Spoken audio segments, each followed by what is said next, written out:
Dừng lại. Từ nào mấy con này chọn rồi mà. Ui.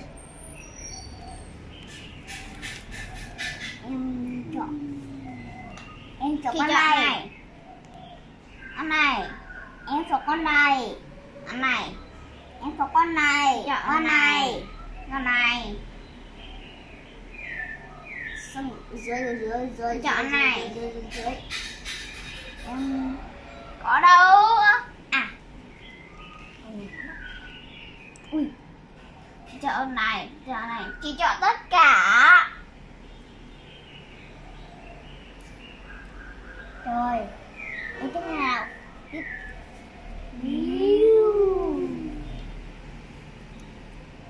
Dừng để em có chút. Em chọn cái này. Em chọn cái này. Em chọn cái này. Tiếp tục chọn nhiều thế.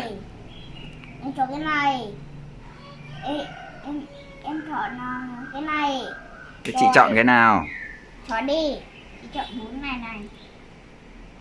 Và chị chọn cái này. Và cái này. Và 3 này. 2 cái này. Có viết B, C, D không?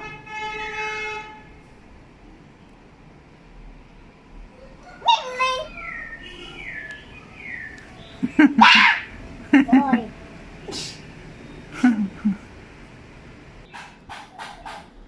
Em chọn.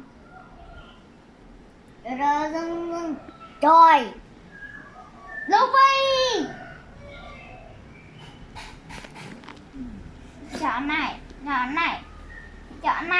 Em chọn con này. Chị chọn này. Con này. Biết. Em chọn con này. Hết. Bố chọn hết của chị à? Chị chọn hết.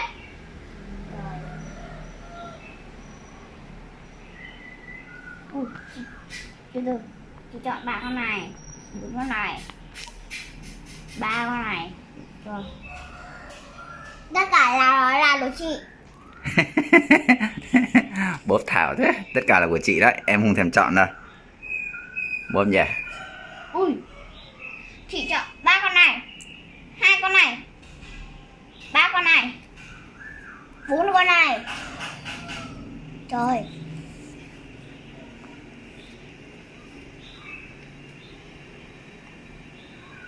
Ui. Chị chọn con này. Em chọn con này.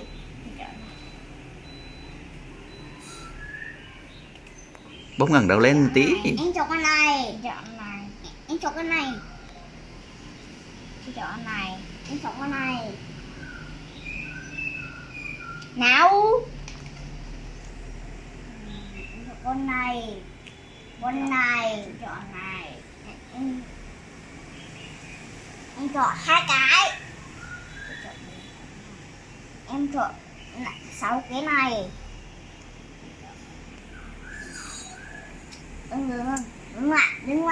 Dừng lại đâu có chọn. Thôi cái này là luật chị đi. Nó chán, nó không thèm chọn mấy con đấy, xấu quá. Tất cả của chị đấy. Chị chọn con này. Em chỉ chọn con này. Em chọn con này. Và con này nữa. Tất cả là của em. Chị chọn rồi. Nhưng tất cả là của em này. Này. Ai nhỉ? Nói không chịu nghe đâu.